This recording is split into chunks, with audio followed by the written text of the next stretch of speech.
Skinflint. Interesting name.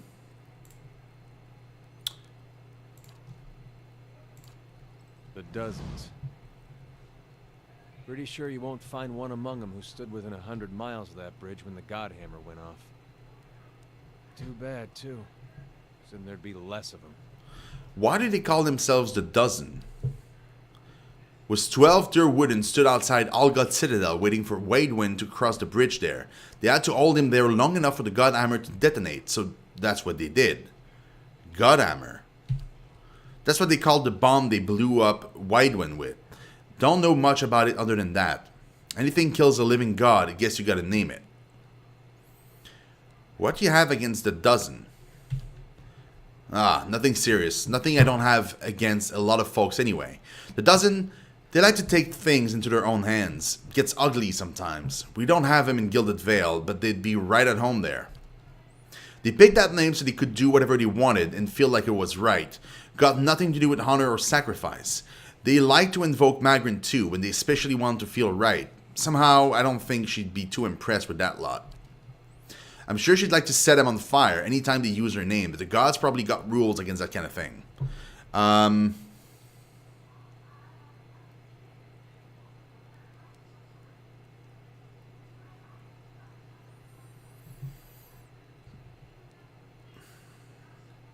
There must be plenty of other groups that are better reflections of the figures that inspired them. Sure, I just can't think of any off the top of my head. I shouldn't say that. There's a group of Eothasians, the Night Market. They still do right by their god. Helped get a lot of people to safety during the purges. They're easy to forget about, though, because they have to work in secret. You can thank people like the Dozens for that, too. Hey there. Okay. I don't know what that is. Catacombs? Okay. We won't go into the catacombs just yet, but we'll go here.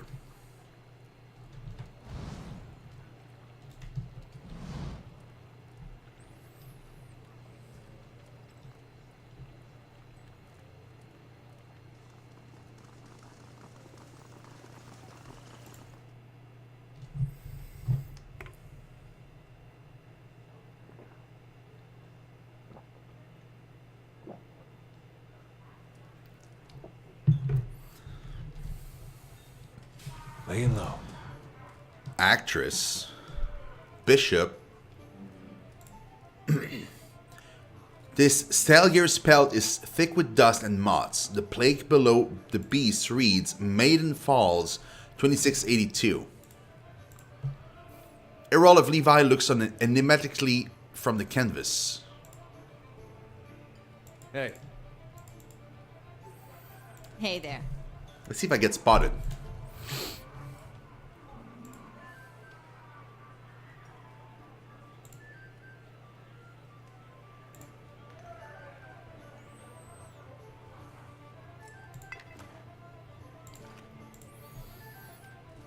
Nope, I don't.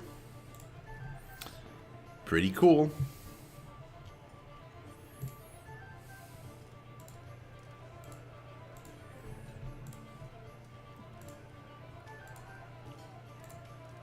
A dragon is outlined in charcoal pencil. The thick, jagged lines and the faint smell of sulfur suggest that the artist completed the sketch in a hurry. Cliff Dragon White March. Wow. So he completed the thing as he was probably chased by a dragon.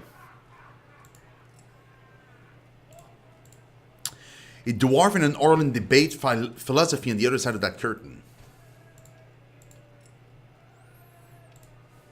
The painting depicts Glenfatton ruins, and the canvas bears the rough brush strokes of a talented amateur.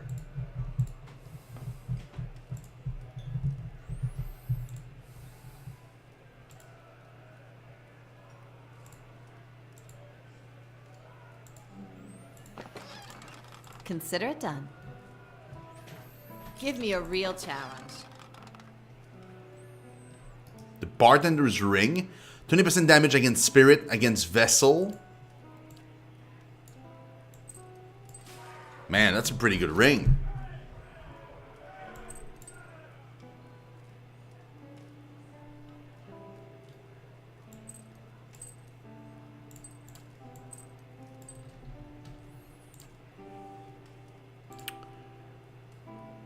Well, actually, let's give that to him. Yeah?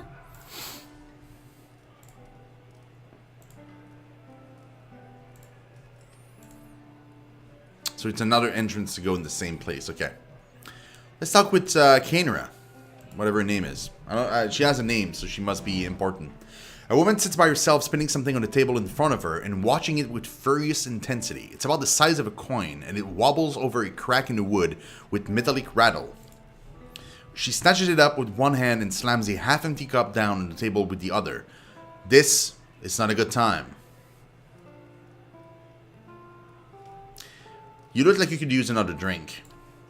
I'll get there. She takes a long drink from her glass, just trying to calm down and trying to talk myself out of something foolish.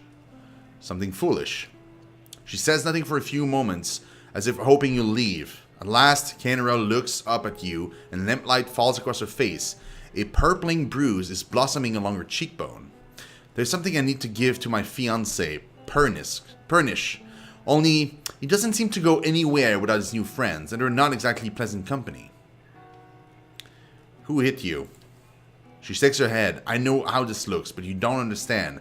It's not like Pernish. It's these new friends of his. They've brought out the worst in him. Tell me about those new friends. They come out into our house with their dead eyes and their black teeth. I'm not a fool. I know what it means. Pernish makes me leave when they show up, but it's obvious what they come to do. Last time they came, I told them to get out, let them have their fun somewhere in the gift, but not under my roof. She scowls and then winces, her fingertips gently probing her bruise. Svev changes you, I guess. The Pernish I knew wouldn't have squashed a spider. I never thought he'd... She trails off, still feeling the swollen, discolored flesh.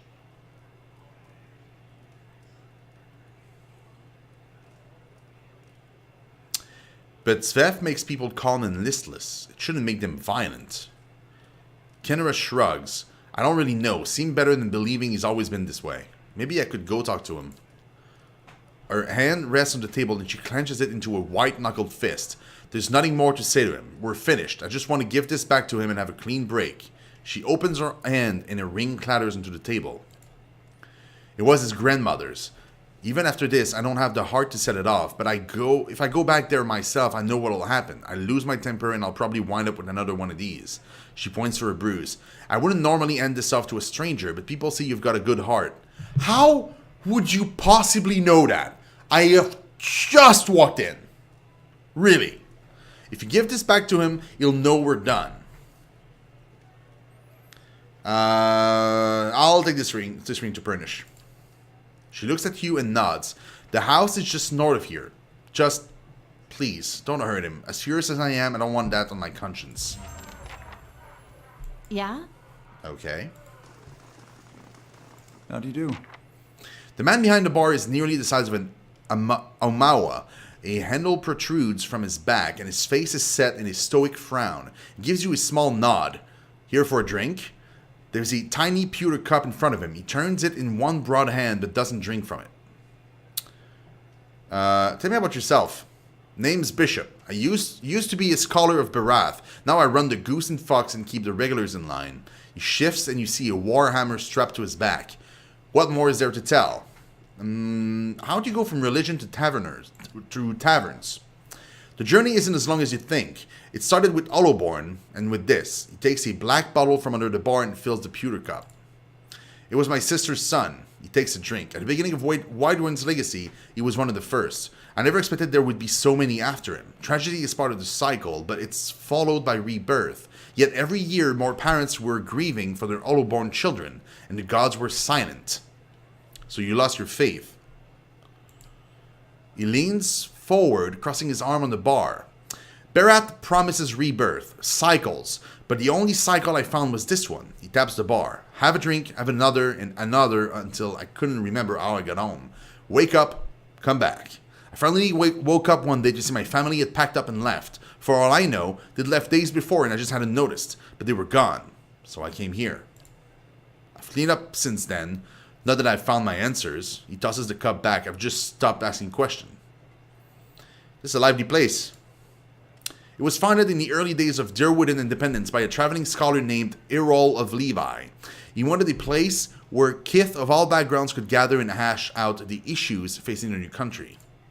He rests his elbows on the polished wood of the bar. It didn't take long for the place to fill up. Brackenbury aristocrats argued with dock workers from the Gift, while soldiers wrangled with politicians. Derwoodans have never been known to turn down an argument. He takes a sip from the tiny cup.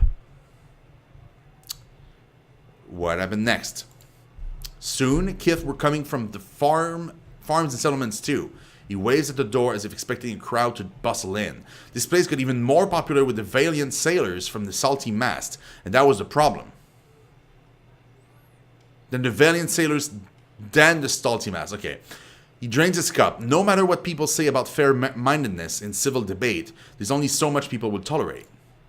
Errol found himself on the wrong side of an argument with the wrong Thane. And when he disappeared a few days later, some said it was the work of that Thane. He shrugs, spreading his hand over the bar as he surveys the room. But Errol knew which way the wind was blowing. If you ask me, he skipped town, hid out somewhere, hoping for rational minds to prevail in Defiance Bay. He cracks a wry grin. If only you could see it now. Right. Refreshments. You have a yellow lab? I will buy the yellow lab.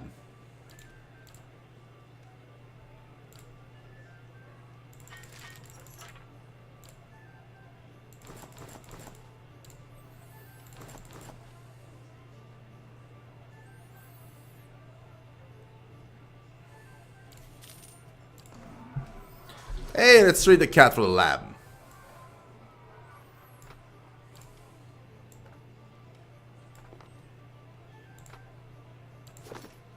Yeah? He looks green, doesn't look yellow. Hello? Hello? Okay, let's go up. Tiny Spider is number 1. I like the cat, man. Reminds me of my baby cat. He's a black cat too. Honestly, I think I'm gonna put in the black cat again. I was hoping for an actual yellow lab, not like a greenish lab.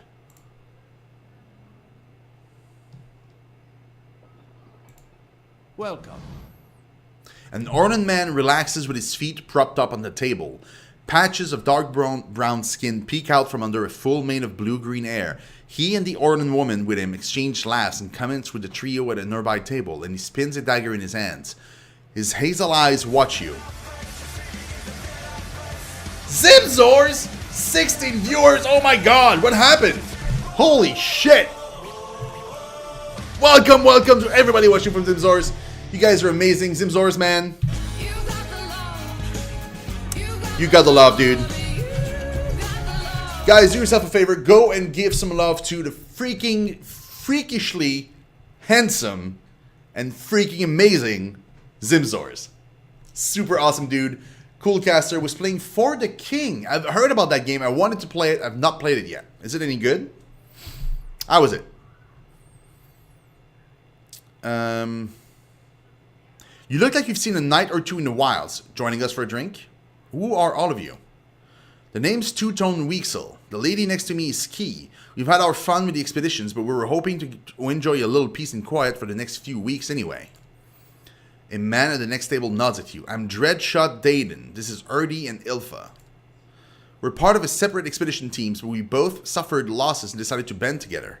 He takes several items off his fingers. Beasts, barbarians, Beowick. It's a dangerous time to be an adventurer, but a prosperous one too. It's like D&D? Awesome! Hey, Adnix, what's up, man? How you doing? At the next table, Dayton raises his glass, and here's to many more prosperous journey. Is there something else you wanted? Nope. We cool. We cool, brothers. We cool. Scattered among such titles as Flora of the Living Lands, Unity and Disunity, A History of the Deathfire Archipelago, and Treatise on the Culkin people are half a dozen travel journals held together with twine. I shall be quiet as a calm sea, which is not very quiet. Yeah, I'm probably going to play it eventually, but I'm in no rush. Old Valia Southern Coasts. Right, I'm gonna save.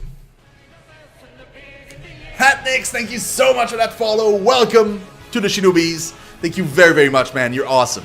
This calls for a subtle touch. Give me a real challenge.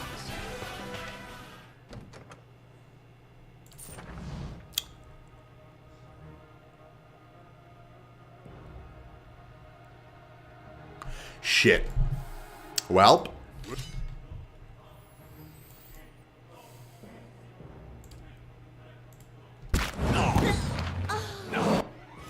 Oh wow, you died that fast?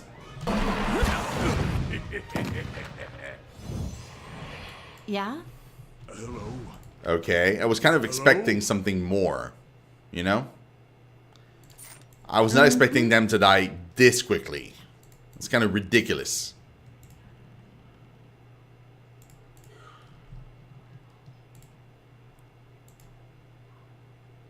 I see where you're going with that. There. What did I tell you? Yay, unlock a chest to get some more lockpicks. Hey.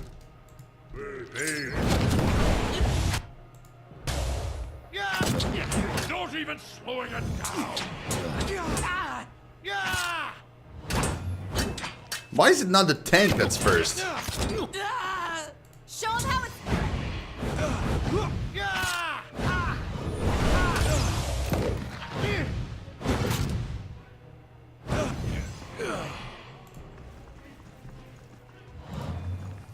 I'll take a peek. I don't know, they're supposed to be hard, or... This calls for a subtle touch. There. What did I tell you?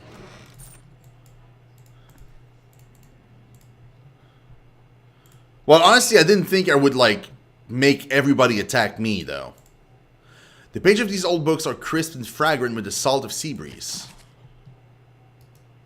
The most unfortunate tale of Favia and Bernat, a valiant tragedy. Nah, that's fine. Like, is everybody gonna attack me now on sight, even downstairs? See, they're not attacking me. I mean, worst case, we'll just reload. I don't want everybody in the town to hate me or anything, you know? Like, that was just...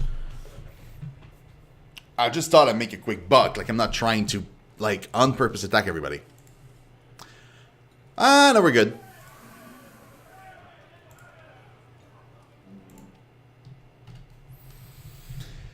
We good. We good. I swear, guys, I didn't mean to. I didn't mean to attack everybody. It just... My end slipped, and, like, I dropped, like, my lock picks, and it fell into the lock. And then the breeze rolled in and moved the lock picks in it. And then it opened up the chests, right? And then, like, everybody freaked out because they're like, shit, you're stealing. And I'm just like, no, like, it's an accident. I didn't do anything. It's the wind, I swear.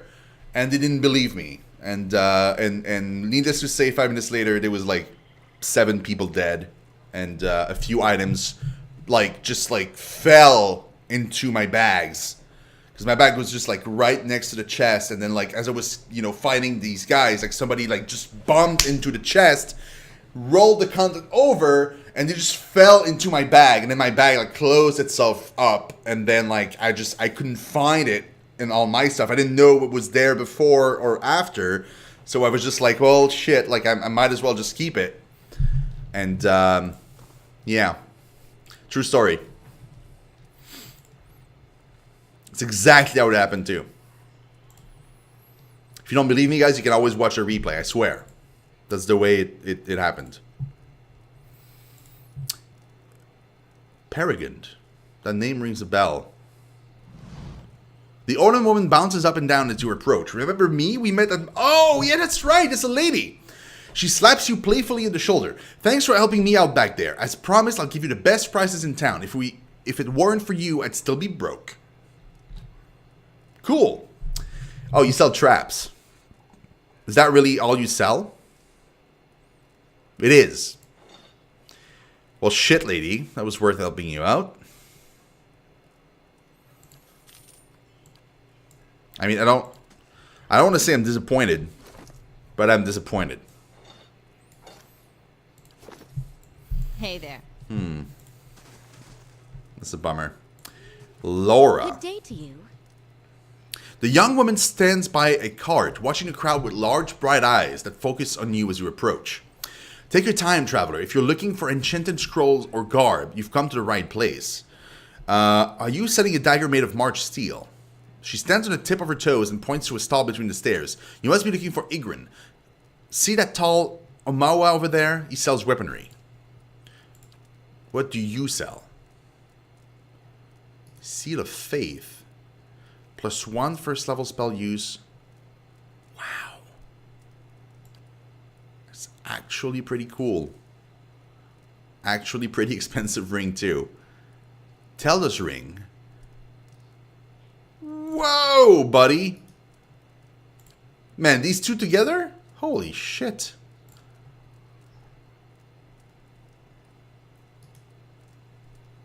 Ashwood cameo figurine. Summon a Dedamgen. Oh, the people we fought in the forest, the monsters. Oh. Wow, that's some actual cool stuff. Hey there. I don't have that kind of money, but interesting. Welcome. Narmer.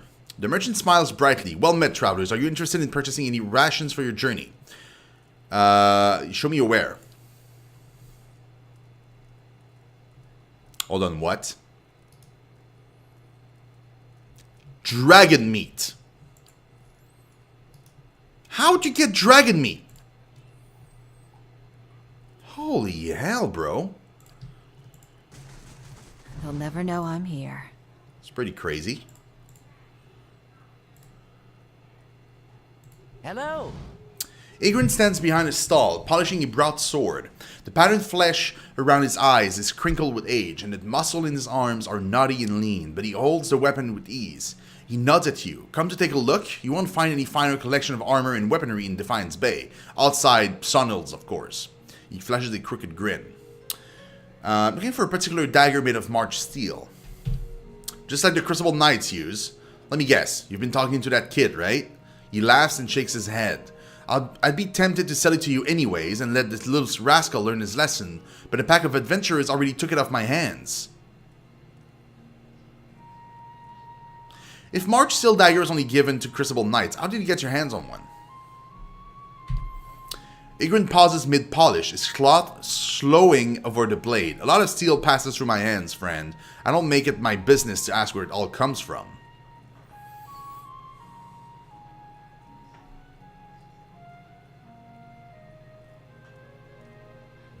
Fair enough. I don't mean to pry.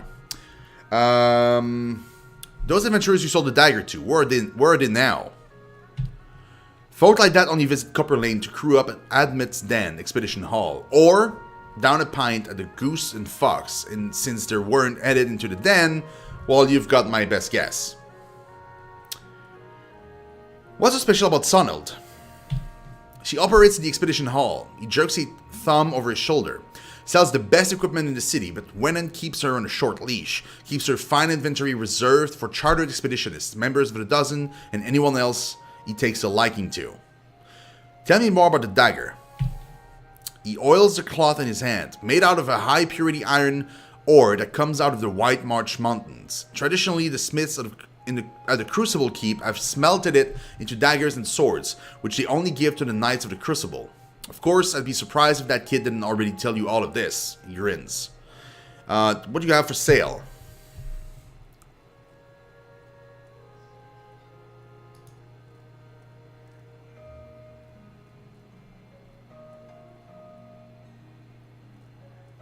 Wow. It leeches HP as well? Damn, dude. It's a scepter. It's a pike. A war armor one hand. +1 in engage? That would be so helpful too. You could engage even more enemies and tank them. Dude. Pike's Pride?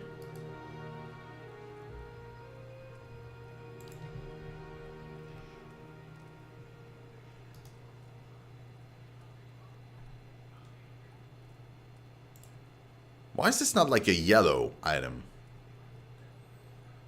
It's weird to me.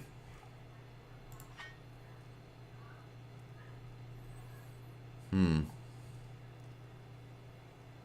should keep a torch. In case we have a puzzle that requires fire.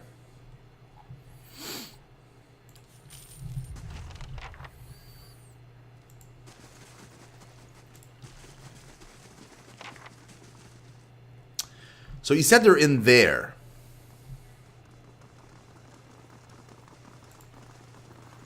Oh, they're the group upstairs, right? We're gonna kill more people. I swear, like, the second floor of this inn is just, like, gonna be, like, blood trickling from the ceiling down in the kitchen there. What's that iron taste in my beer? It's just a few drops of blood.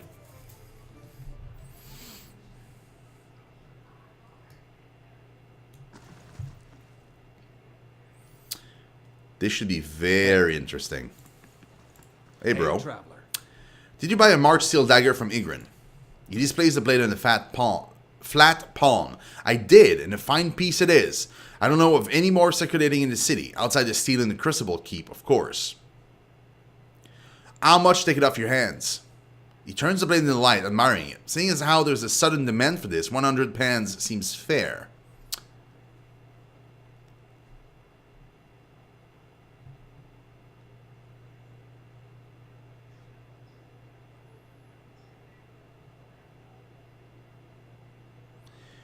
You mean Ygritte sold you March steel for less? I wonder why he wanted to get rid of it so badly. Either that blade was stolen from the knights, or it's a fake. He looks from the dagger to you and back again. Oh, fine, but I won't take less than I paid for it. He pounds the table with a fist. I knew 50 pence sounded too good to be true. Oh, deal. Hey, that was easy. He hands her the dagger hilt first. Pleasure doing business with you. Oh, we didn't even have to fight. Hey there. Cool. I'm not, like, actively trying to murder everybody, so that sounds good.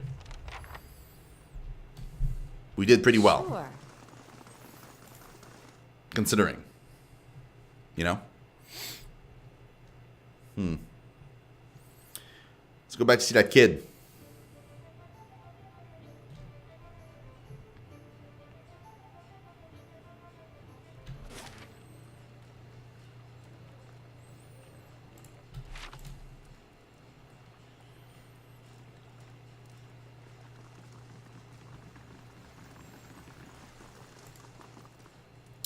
Gordy bounces on the pavement. Did you get it? Did you have the dagger? Can I see it? I have the dagger right here. Gordy stops bouncing and stares at it, gaping in awe. It's so sharp.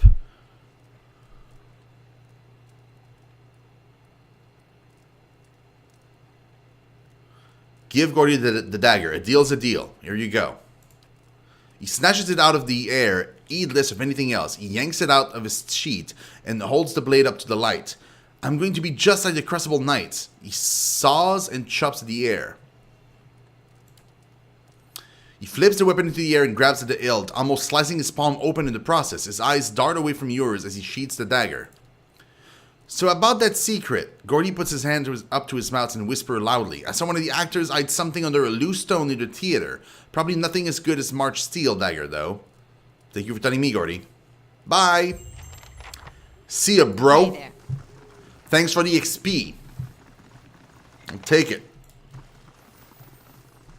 I will take it. The theater, Nice and quiet. Let's see the theater. Oh. Sorry, can't talk right now. This Lumdala, the statuesque woman, is a gaze that could cut stone. She turns her chiseled cheekbone to the sky and favors you with a look